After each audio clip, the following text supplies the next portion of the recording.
Hello, viewers, and welcome to another wonderful episode of Teachings from My Dad. Today, we have the godfather of Indian cuisine, you can say, the ultimate pioneer of Indian cuisine with us, Mr. Siddhartha Basu. Thank you so much, sir, for joining us in this podcast, Teachings from My Dad. I'm very, very grateful for you to join us today. So, you have been an inspiration for all of us in the cuisine industry. Firstly, congratulations for the 1,000th episode of Kaun Banega Crorepati. It was when I saw the video which they showed the flashback of July 3rd, 2000, and I saw the video on Sony TV.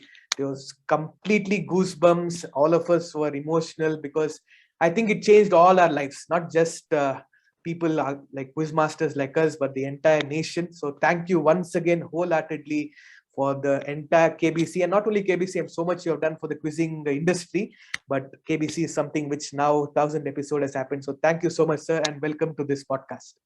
Thank you, Vinay. Thank you. Thank you for inviting me to this podcast of yours on teachings from our dads. And that introduction was way too inflated and exaggerated. I don't consider myself to be the godfather of anything. Television quizzing, maybe, to do with that particular field, because I was used to conduct national inter-college quiz on Doordarshan when first Doordarshan linked up all over the country and had a national network broadcast. Everybody saw it at the same time, and that was way back in '85.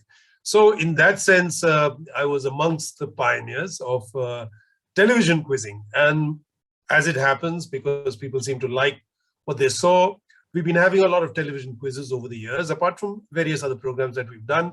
And we've tried to innovate and evolve with formats and for different tastes. We've had very purist quizzes like, say, a Mastermind. And on the other hand, we've had something very popular at that end of the spectrum, which is like Kaun Banega Crorepati.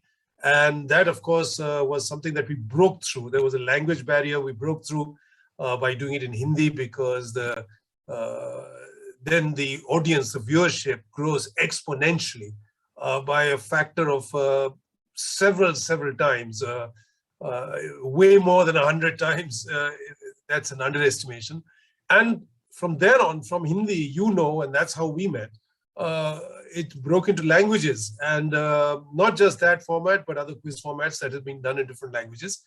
And the Who Wants to Become a Millionaire franchise has completed, of course, 1,000 episodes in Hindi, but also we've done it in 8 other languages.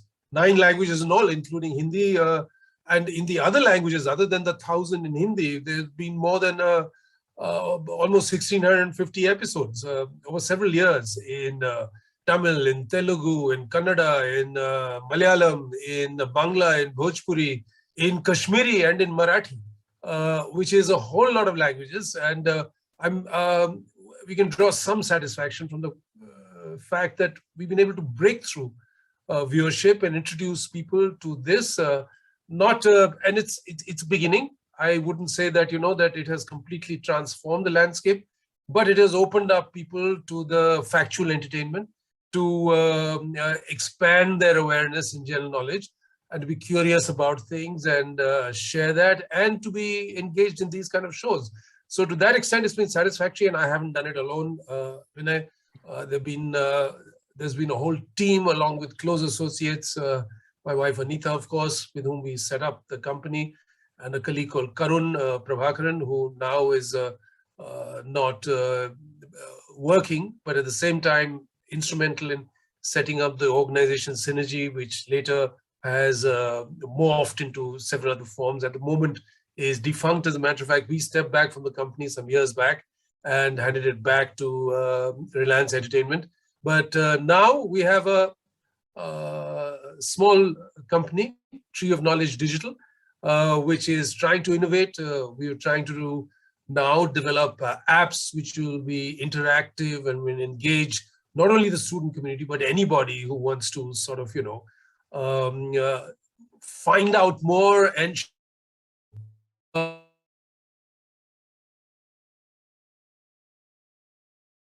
ecosystem. So that's what's going on in our life. And thank you very much for the compliments. And I'm very pleased that one of the things that has happened over the years since that first national quiz is that 100 flowers have bloomed. Yes. And let 100 thoughts contend. I'm so glad that, things are happening all over the country at different levels, not only in the cities, but in small towns, in even rural sectors, in states and languages. I'm very pleased with that development. And hey, it's up to people like you to take it forward. Yes, sir. Thank you so much for that wonderful introduction and what all you have done for the entire quizzing community, entire India. So this is a very different podcast. I'm sure many of you viewers not known much about Siddhartha Basu's childhood. So, sir, how was your childhood? Can you just tell us briefly how was it? Any siblings? How were your father, your mother? Where were you born? And some brief details about your childhood. I grew up in 4 cities. In Mumbai, it was then called Bombay, in Delhi, then in Madras, which is now, of course, Chennai, and finally back to Delhi.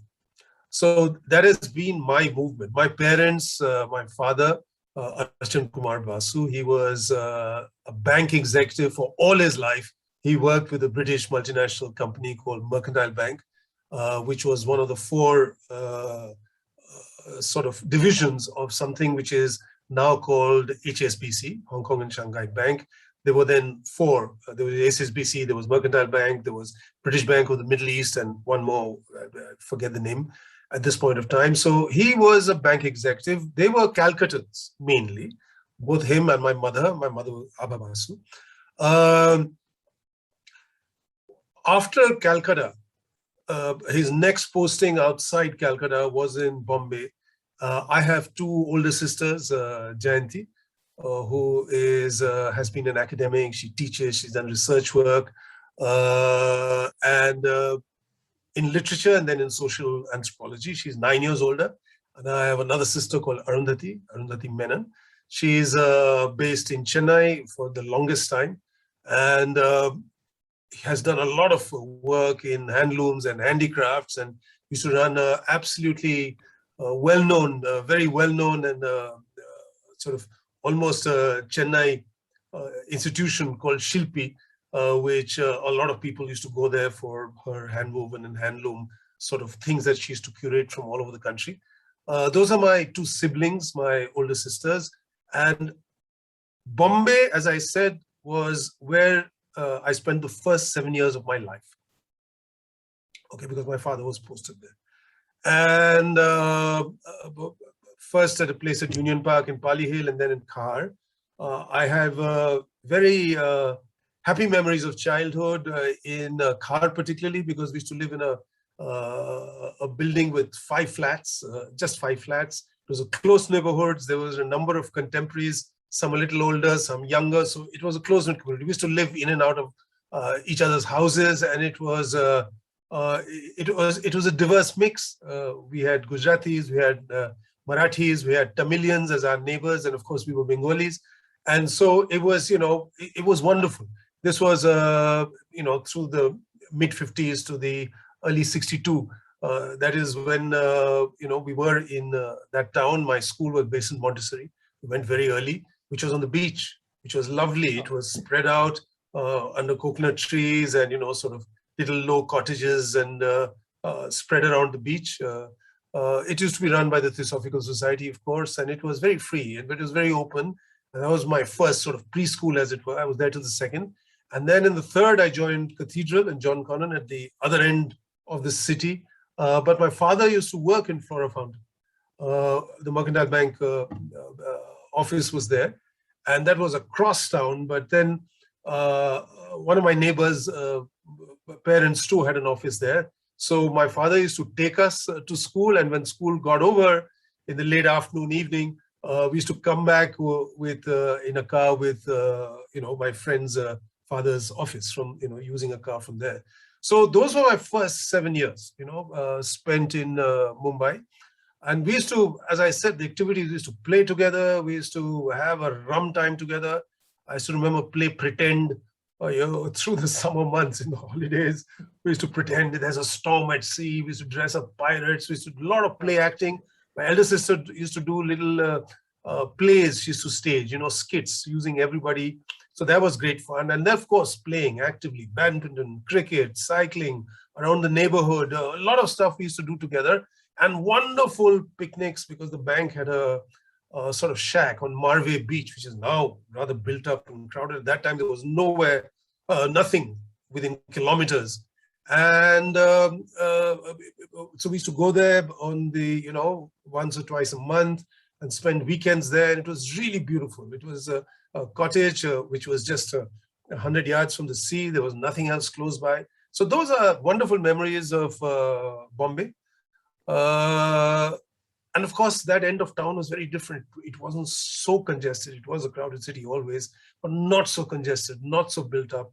A lot of the old Bombay feeling, the Portuguese villas, Portuguese style villas and buildings, and the beginnings of what in Bombay were called sort of high-rise living, but which is very cosmopolitan. Bombay has always been a cosmopolitan city.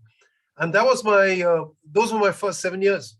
I can go on and on, so you better sort of, ask specific questions, because I'll move on to the next phase, which was in Delhi, next 4 years of my life. But hey, you tell me what, if anything, is relevant, and then we'll take it from there. We can always listen to Siddhartha Basu talking for hours together. I think. No, I won't bore you for that long. No, you should not. Yeah, no, we're not bored of it.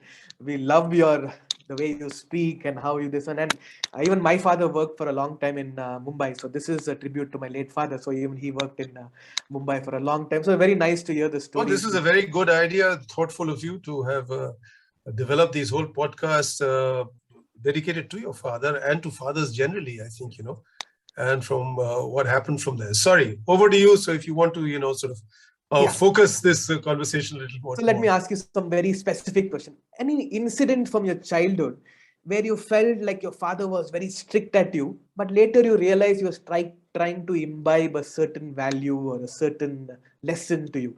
Do you remember something from your childhood? Very specific, where he was very strict and you were very sad, but at the end of the day, you learned it was a very valuable lesson.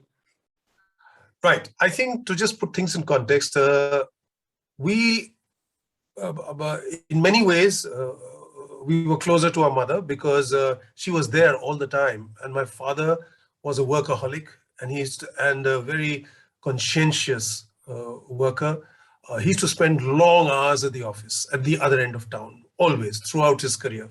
He worked very hard. He took his job very seriously. And, in a multinational bank at that time, he was one of the Indians who, sort of really rose to the top of the ranks, and he worked very hard for it.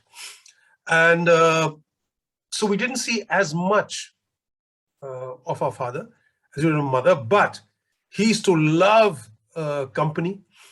He used to love music. He used to play the piano. My mother used to sing and was an exceptionally good singer, and she sang throughout and had a huge amount of sort of fans to listen to her sing, Rabindra Sangeet, devotional songs, all kinds. My father used to play piano and he used to sing too. He was a fantastic mimic and he had very good taste. So one of the other things he did was he loved good company and telling good stories, a very good storyteller. He used to, there was a close group of sort of friends in Bombay at that time. Some of them related to the entertainment industry, the music. There used to be good singers. There used to, or they were in advertising. And there used to be, or they were involved in films, especially first we were at Union Park. So there were people from that time, who were doyens of the film industry, who were known to the family. And so that there was that side of my father. But when it came to us, we grew up in a middle-class home and with those kind of values. And he was the more strict one when it came to things. But that was an occasion, he would like things. So, but he was more indulgent in many ways because my mother, she was very caring, very loving, but very, very strict too. So we grew up in a strict household, right? There were clear rules. At the same time, there was lots of indulgences too, because we were in each other's house, but there was escapes. We used to bunk to the other person's house or home and sort of, spend time over there. And that was always there. But I can't, I'm thinking of Bombay now because we started over there. I can't think of particular times when he did lose his temper, he would really blow up, but very momentarily, not for very long. And that was it. So we were careful about those things, and what our mother referred to. My mother had a much more sort of, she was much more freer with her sort of, punishment and sort of scolding and keeping us in line.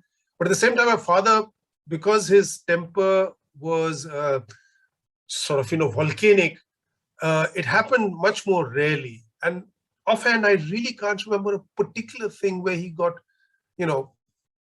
angry at something, but we did watch out for it. And if we had to develop and ask him for something or do something, then we would really have to build up to it and sort of, to work our way to that. That's about as much as I remember.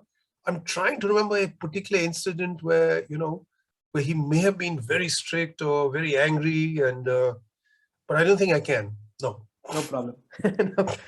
But it's good to know. But now you said that your father was a very good storyteller and very hardworking. Do you think you have taken up those small traits from him? So which you have taken up in your profession or later on?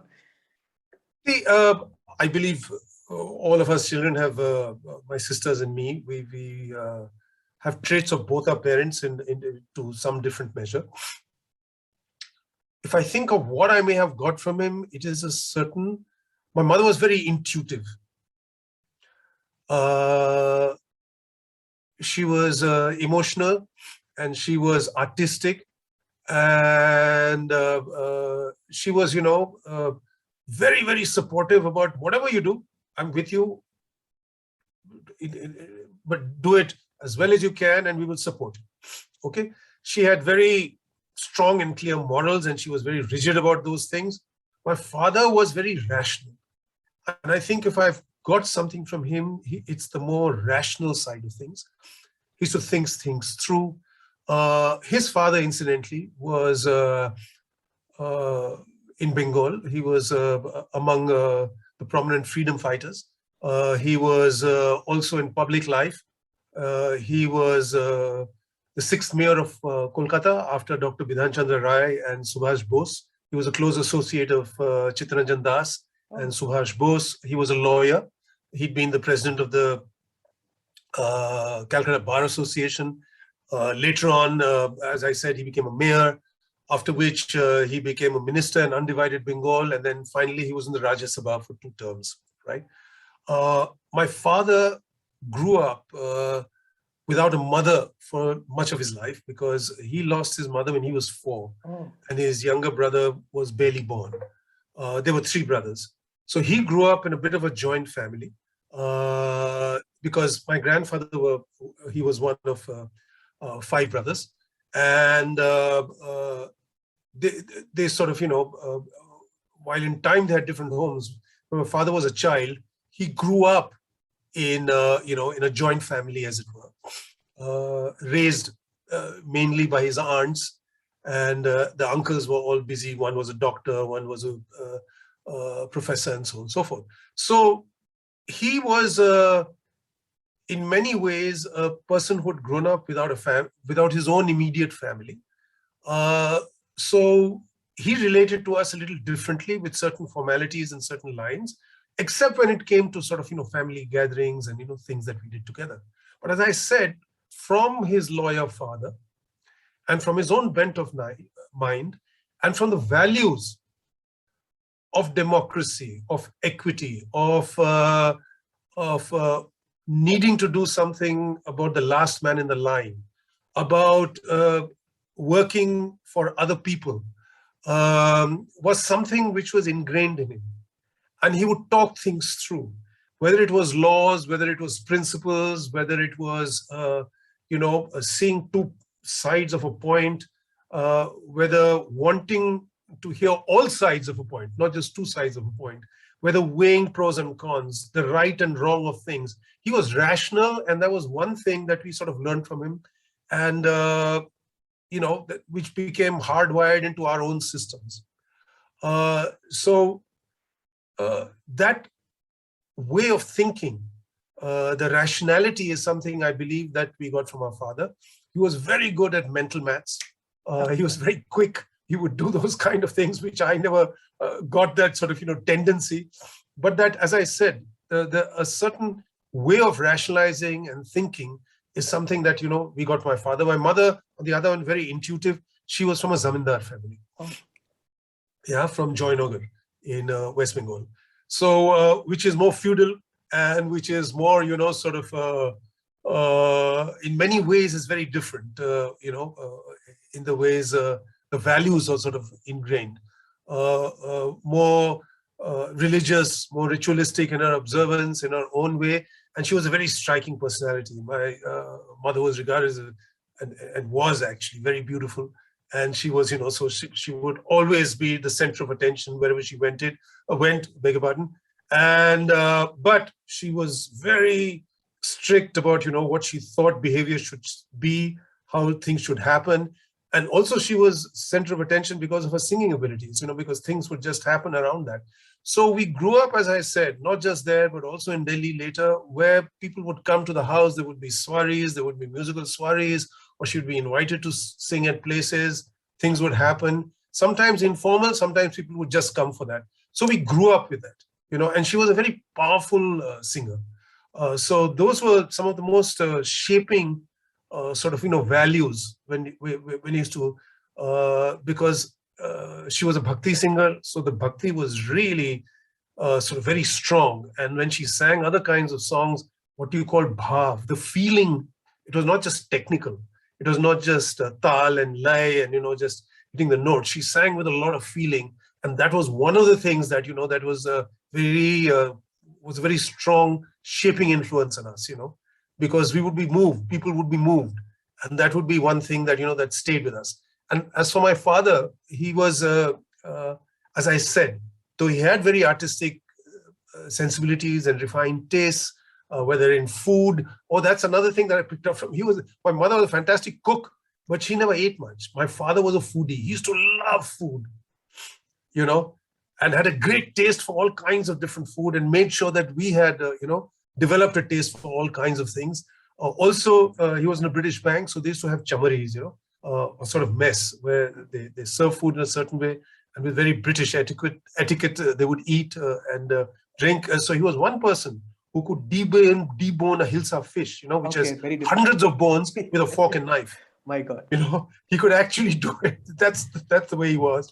So those are some of the impressions. Now, again, I don't know if I've answered your question, but it's wonderful to hear these mix of things from your mother and your father. So I think your personality has developed with a mix of both the parents. So that's wonderful to hear. Some parts of it, now I was quite a rebel too. Okay. And all our sisters and all of our siblings struck our own paths because, there was a certain school of values, things were different. So we all struck out in different ways. And however, we still now more and more as we age, realize my face, for instance, everybody used to think that I got it from my mother's side of the family, but now it's become much more like lost all my hair, like my father, for instance. Whereas my mother had all her hair till the end. And the features, and she had very sharp features. Mine are more rounded. That I got from my father. So as I said, we've got a mix of things and traits also. We realize more and more that we have from our parents. But hey, as I said, we created and walked our own paths at the end of the day. Very nice to hear all this. Any mistake of your father which turned out to be a lesson maybe for you later on in life? So I always thought my father was slightly not good in investing and all those things and keeping his, you can say, financial thing properly. So maybe now I've learned that, okay, I should do that for kids and other things. So what do you think, any lessons or mistakes your father did, which you realized, okay, I should not do that, and it helped you later on in your life? My father, like many of his generation, was not a risk taker. In many ways, I still am not. He worked in the same bank throughout his life. Yeah. He looked at things that way. And they looked after him till a certain stage. But, he didn't do anything for himself. He was very, very principled. He would not he would be outraged by the prospect of saying that, give some bakshish money or chai pani to get something done. He was one of those people who would never do that. Dealing in cash was something he didn't do throughout his life. And those are things that all of us have made our own. Very good. In a country like ours, where so much happens in the unorganized way and, in all sorts of other ways, he was very principled in how he conducted his life and affairs and finances and business. We've got that from him. But when I was talking about risk, one of the things is that he never built a home for himself, for instance. So right at the end, after he retired, we were, the last home we lived in Chennai had a 6-acre garden just south of Boat Club Avenue, which is the toniest part of Chennai. Okay. Which is now, incidentally, those bank premises was after, of course, he retired and all the rest of it, is now the Park Sheraton Hotel. Okay. Our address was RDR Gate. It became RDR Park when the hotel came in. And then it was, those were the premises of the Mercantile Bank. Okay. I think they got it as a bad debt from the Nawab of Arcot or something. I'm not exactly sure about the details, but that was the home we lived in. And the particular home was built by a Spanish architect, which was lovely, sort of a huge garden and trees. And there were 18 servants, looking after the garden at the home. Everything was waited on. After that, he retired prematurely at the age of 55, and he didn't have a home. Where to go to? So briefly, because my sister was finishing college, I was finishing school, he moved into a small flat in RDR, and he had to adjust to look at things. And he thought he would do all the things in his life which he hadn't done before. You're cycling and this and that, and he overdid it. And then he got a, sort of a ischemic attack on the heart. And then he had to be very careful the rest of his life. Then my mother, her father had given us a small home in a very nice part of Kolkata, off Southern Avenue, a building which had been given away to somebody who had then sublet into several parts, and that was not available. His own home, of his own father's home, was full of tenants who would not move out. So he had no place to go to. So in my maternal grandfather's house, in 2 rooms, they lived for many years, while we built up our lives. And I felt that he should have really, when he could, have invested in a home, to have made sure of what he was going to do after his retirement and to look after himself. So that was one thing that I think that, I wish he had done, and that he had had a more comfortable retired life, not only for himself, but for my mother as well. Because I saw them living a very sort of, a sparse and austere life, where, and when I could, of course, we started doing, my sister had a place in Chennai and she made a particular path for my parents. I invited them over to our home in Delhi. But, in Kolkata, where they wanted to be, there was nothing. And we couldn't do anything about it at that point of time, because, again, I was just late 20s, 30s, and I'd taken the bohemian route of films, and then which later became television. And, we was just about sort of, had enough to have a roof over the head. So there was only so much that we could do. So that is one regret. And that is one thing that I felt that I wish that, had been different in his life, so that, he could have kept up a certain standard of living to which he was used in a certain way. That's correct. One thing wanted to ask you. So when you, like you said, you went into bohemian life and went into television and then quizzing, how was their support, your parents' support during that time? Because it was completely new. You were doing completely something new there. I'm sure there is no one in your family who has done that. So how was your support from your father and mother during that time when you went on? As activities outside what we did, it was always fine for my sisters and me. They were fine with it. My father was always very worried till the end of, how am I going to support myself? Because there was no family inheritance. There was no property. There was no nothing. There was, there was nothing he felt. There was nothing that he could have, that he had to give in that sense. So, we had to stand on our own feet, right? So he was very worried. And for them at that time, and remember, I finished school in 1971. I finished my from Kendriya Vidyalaya IIT Madras. I finished my All India Higher Secondary. I was 16 at that point of time. Okay, and for him, he said, what is he going to do? What that was his worry. My sisters, my older sister, she was teaching. She was a teacher of English literature first at Innsbruck College in Delhi, and then at Women's Christian College in Chennai. And of course, then she got married. Her husband was in the Indian Foreign Service. Later on, she did a doctorate and then got into research and all that kind of thing. My sister, the other sister, did a master's in social work, first in psychology, then in social work in Chennai, entirely in Chennai. And then she started working, teaching and set up her own business. But for me, the concern was, what am I going to do? So an incident that I'd like to share is, he wasn't a superstitious person, but once when he was worried and things like that, he consulted an astrologer. Yeah. And I found the notes later on in life. And the astrologer told him, your son will shine in a very unusual field. In school, I used to be passionate about football. I used to play volleyball. I was in the school volleyball team. I used to be captain of the school football team. I used to play table tennis. I used to love all that kind of stuff. And theater and debates was the other thing I used to do. Okay. That was the background. I was always an average student. I wasn't top of the class, but I was in the top 10 as to hover around them. So his concern was, what am I going to do?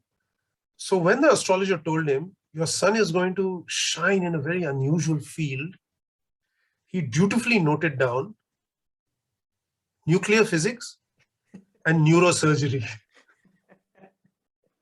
So he was, he thought, what could be unusual at that point of time other than doctors and engineers. So in his mind, those were little things.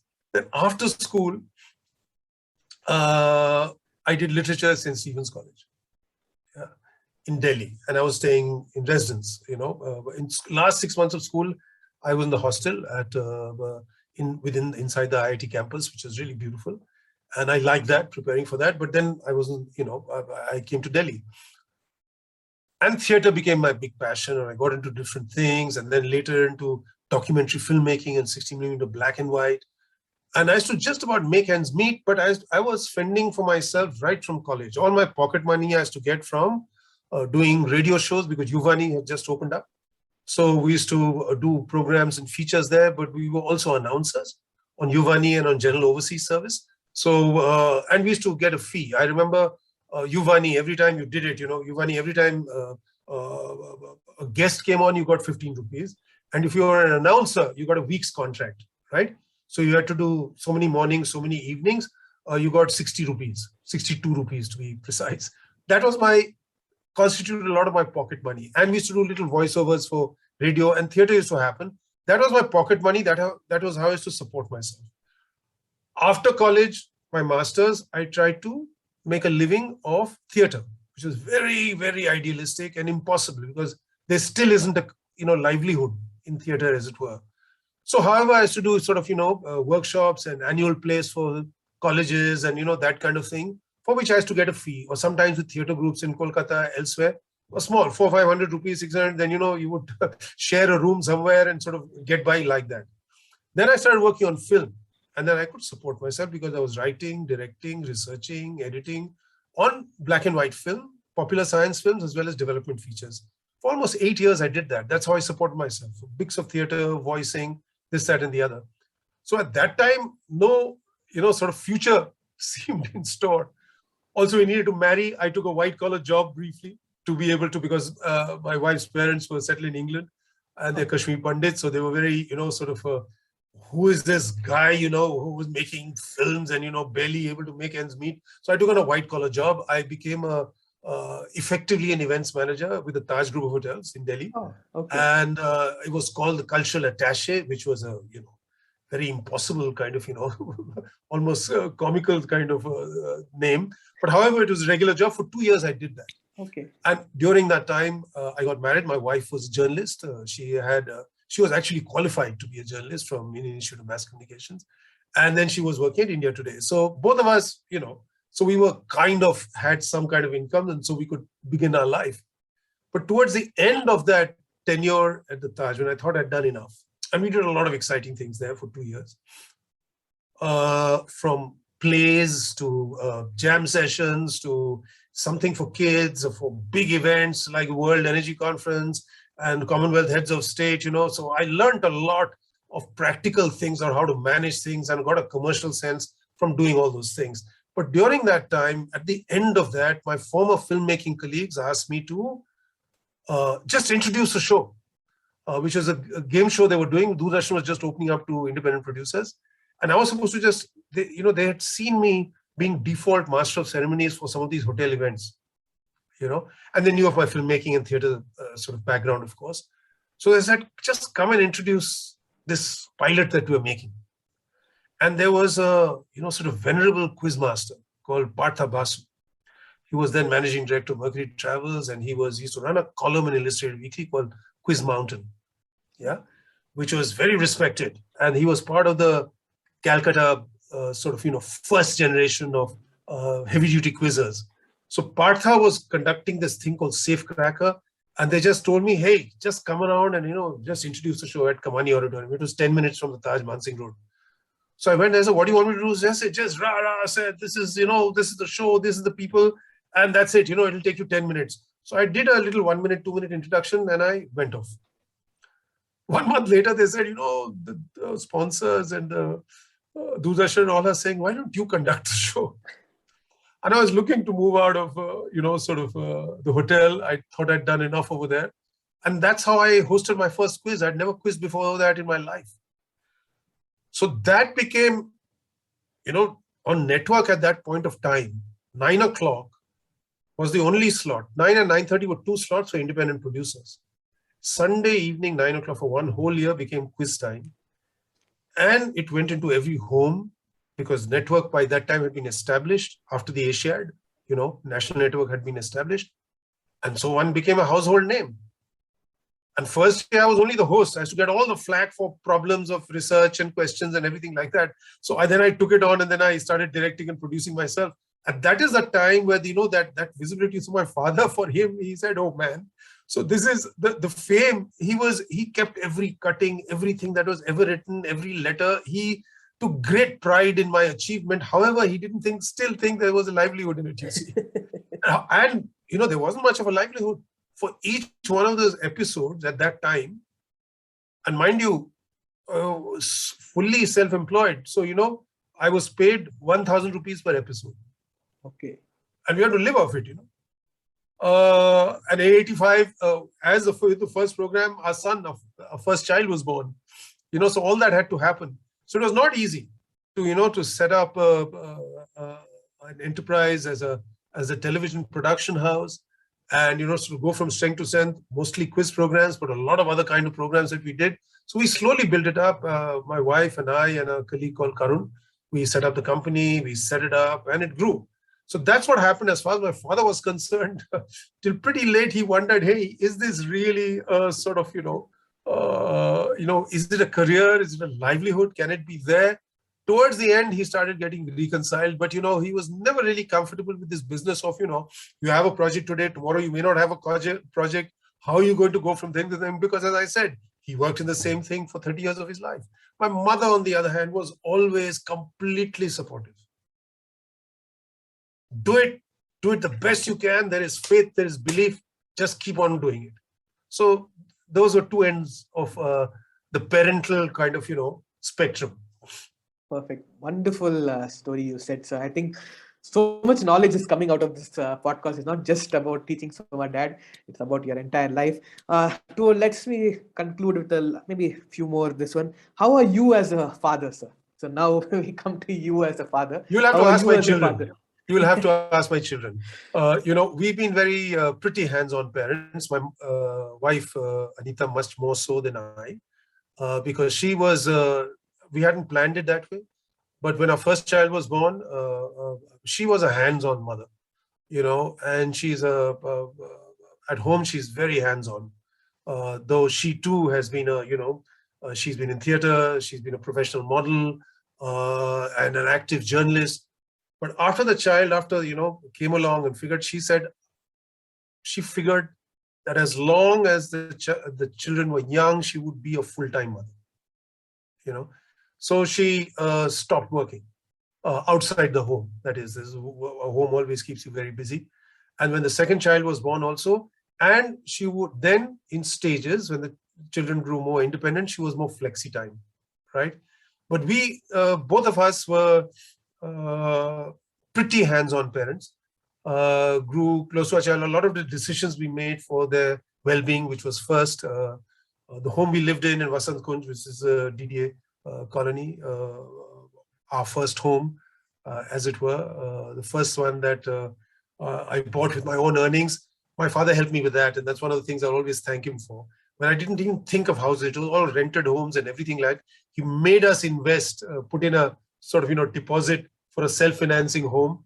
And we got a very good at that time deal in having our own home in a DDR flat. So we lived there, made it very habitable. And it was 10 minutes down the road from a wonderful school where my children finished their schooling from, Vasant Valley. And we had a neighbor of their friends and their parents. And so it was a community in that sense. So our children always came first till my son finished college. And then my daughter, of course, till she finished school. After that, she went to London for her undergraduate studies. My son finished his graduation from St. Stephen's. And we are still there for them all the time. My son is not married, but my daughter is working. He works in film. He's worked on direction side as well as he writes. He has a degree from UCLA in screenplay and script writing. My daughter, she has a degree from Warwick and then in international law and diplomacy from Fletcher at Boston, which is, the premier institute of its kind. So she works in one of the United Nations organizations in New York. Before that, she was at Chatham House in London, who work in the field of policy. Chatham House is actually the Royal Institute of International Affairs. That is her background, international policy, and her interests are gender issues, rights. That is what she works in. And as I said, my son is related to film, nothing to do with television altogether. And his wife works on film production in Dubai, as a matter of fact. Okay. So she's from Kerala, but sort of raised in Dubai, as it were. And so now at the moment, he's dividing time between Bombay and Dubai. And that's the way it is with my children. So I think your family is a perfect circle. So every bit of trait has gone through each and every generation. I think they're so wonderful to hear these stories. So final question. What do you miss or love most about your parents? Something which you miss and your entire generation, your entire how your childhood was. What do you love or miss the most about your parents and what all has happened? So that's you can say sort of an emotional, not an emotional question, but it's how you want to answer it. What do you miss the most? Their presence, their very presence, I think. My father was, on the one hand, as I said, I described the rational side of things, the hardworking part of it, but he was very soft and emotional. One of the things I don't know if I mentioned, he used to love music and particularly Western classical music. He had a huge collection of vinyls and tapes. He used to record and he used to just float off in his music and would make us appreciate it. And those sessions we used to have together of just listening to music, turn on the music, a wonderful symphony or a concerto or a sonata, and sort of lay back and listen to it. Or poetry he used to enjoy in sort of, whether it's Rabindra Sangeet or whatever it is, and he would explain it and figure out. I miss that about him, those times. And his counsel, because he was a fair person. He always wanted to be very fair in his dealings and very principled, So that is something that, when he's there and when I see certain milestones or in our own life or that of our children, then I wish that he'd been around to sort of see that. But he wasn't. Similarly, my mother, at times, and she was very affectionate. Her cooking we miss, as does my wife. She loves Bangla food, and particularly my mother's cooking. She used to. And her presence and her love. I think that is those are the things that one misses about one's parents, and remember them and their values. I think which are which we hold strong, as I said, and that was, remember, in the 50s and 60s. That's a very idealistic India. Inclusive, pluralistic, equitable. And my mother was a Ramakrishna Mission Bhakt, and Vivekanand she put as a strong sort of role model in front of me. And people were scared at one time that me in my childhood, I went through phases that, is he going to renounce the world and become a monk or what? And my mother would have really, I think, in some ways loved that. But those were her sort of values of what it was. And Daridra Narayan, to help other people. Those are very strong values of theirs. My mother, till the end, she didn't have any regard for money. Anything that came to her hand, she would donate. She would give away to somebody. She would, whether it's working with a leprosy home in Shahadra or with hospital patients or whatever it is, she used to do a lot of social work throughout, or with anybody who'd done something, she would just give it away, or whether it's clothes or money or anything like that. But those are things that have lived with us, which have made a strong impression. And I miss that about them. I miss not having them doing that. And as I said, I really wish things had happened in a way that I could have given them much more comfortable last years. Very nicely said, sir. Undoubtedly wonderful podcast this was, to hear about your entire family, your journey. Such a wonderful family where you learned so many things from your father and a mother, mix of them, and still the circle is continuing there. I can see there each generation is taking forward the next step. Thank you so much, sir. Once again, I'm so grateful that you've come, taken out your time from your busy, very busy schedule, which you have now. I think you have 2 shows which are going on currently. That's you can tell that to the viewers. One is the Colors TV program, and one is KBC. Well, the big picture, that's the first time with Ranveer Singh, who's a wonderful actor. And this is his first outing as an anchor. And he has fantastic energy. But this is the first season. I don't know if there'll be another season. Depends on how people look at it. But primarily, the recording for that is almost over. And Convent Crorepati, the recordings are all over the season. And, the last telecast will be sort of, another 10 days or so, I think. By the end of next week, I think it'll be done. So that's done. We are concentrating on other things, on doing more things. And good luck to you, Vinay, in Thank you so whatever much, you're doing. Thank you so much once again, sir. And that's the end of this wonderful episode of Teachings from My Dad with the, you can say, pioneer of television quizzing, Mr. Siddhartha Basu, sir. Thank you all once again for joining us. We'll see you all in the next podcast. Thank you so much.